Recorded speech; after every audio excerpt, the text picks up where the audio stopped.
Mga bagay na mangyayari bago mag-2050. Walang sino man sa atin ang tunay na may alam kung ano ang mangyayari sa hinaharap. Pero kung gagamitin natin ang data na meron tayo ngayon at i-analyze, pwede tayong magkaroon ng mga educated predictions kung ano nga ba ang mangyayari. Kaya naman, sa videong ito, pag-uusapan natin kung ano ang mga mangyayari at mga posibleng mangyari bago sumapit ang taong 2050. Magsimula tayo sa 2024.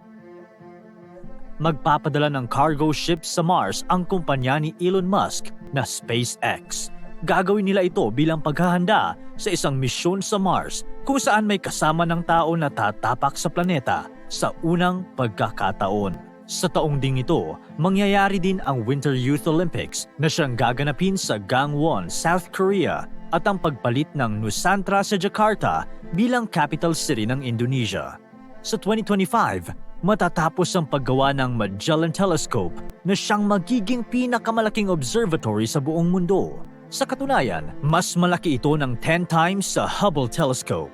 Sa 2026, magla-launch ng isang manned mission ang SpaceX sa Mars, habang ang NASA naman ay magpapadala ng kanilang sariling mission sa isang asteroid sa outer space. Sa taon ding ito, matatapos ang construction ng Catalan Cathedral na Sagrada Familia. Sinimula ng construction nito noong 1882, ibig sabihin, inabot ng 144 years bago matapos ang cathedral.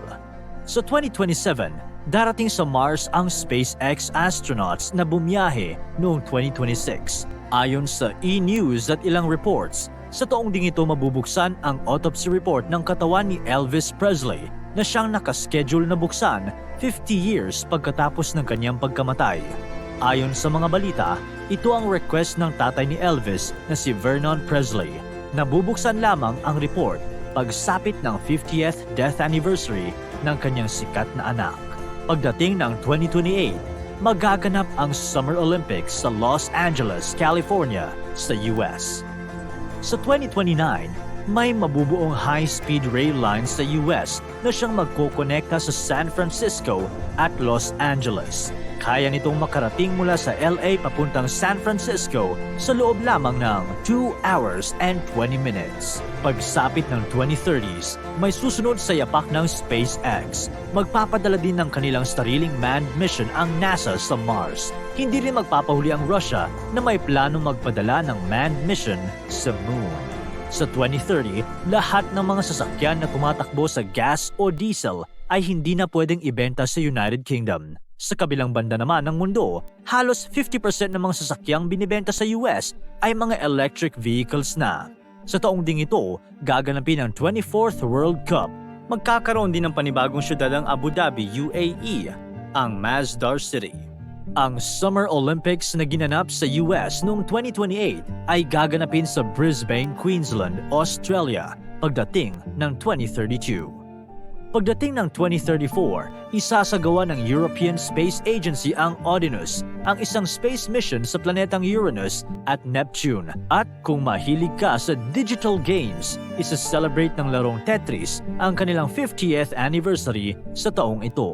Sa 2035, gagawin ng requirement ng California at New Jersey ang zero emission sa lahat ng mga sasakyan na ibinebenta sa dalawang states. Ang ibig sabihin nito ay hindi na magre-release ng greenhouse gases at ano pang mga chemicals na nakakasira sa ating atmosphere ang mga sasakyan.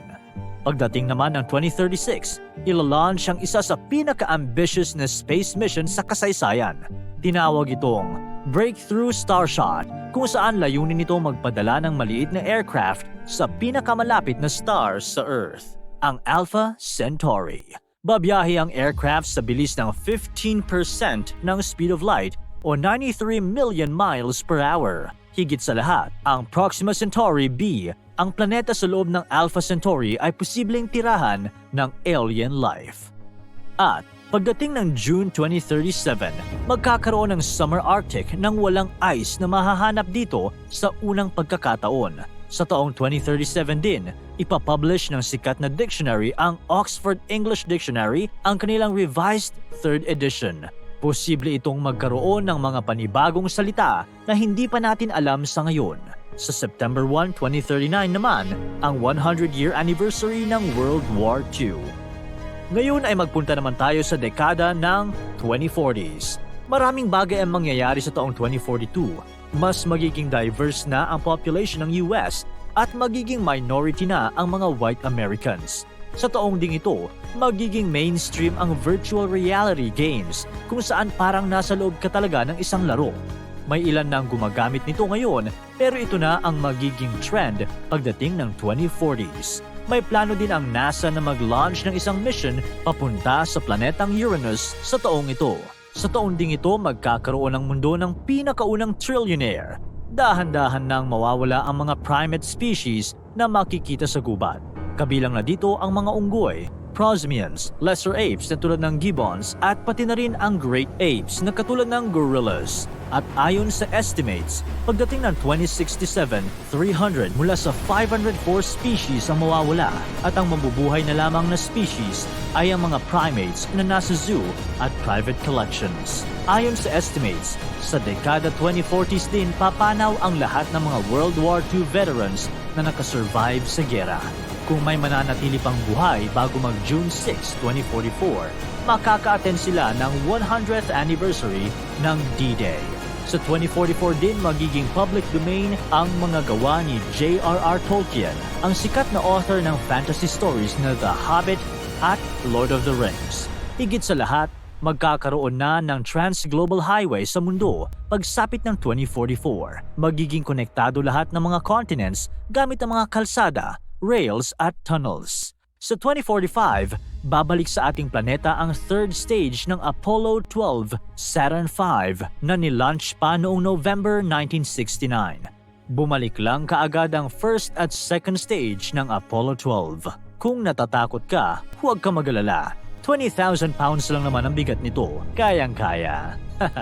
Sa taong ding ito, mangyayari ang technological singularity kung saan malalagpasan na ng artificial intelligence ang human intelligence. Magkakaroon ng maraming pagbabago tulad ng mga robot butlers at robot surgeons. Sa dekada din ng 2040s, magkakaroon ng human and technology fusion kung saan may mga technology na tayo sa loob ng ating mga katawan tulad ng interface ng cellphone na nakikita natin sa ating mga lower arms.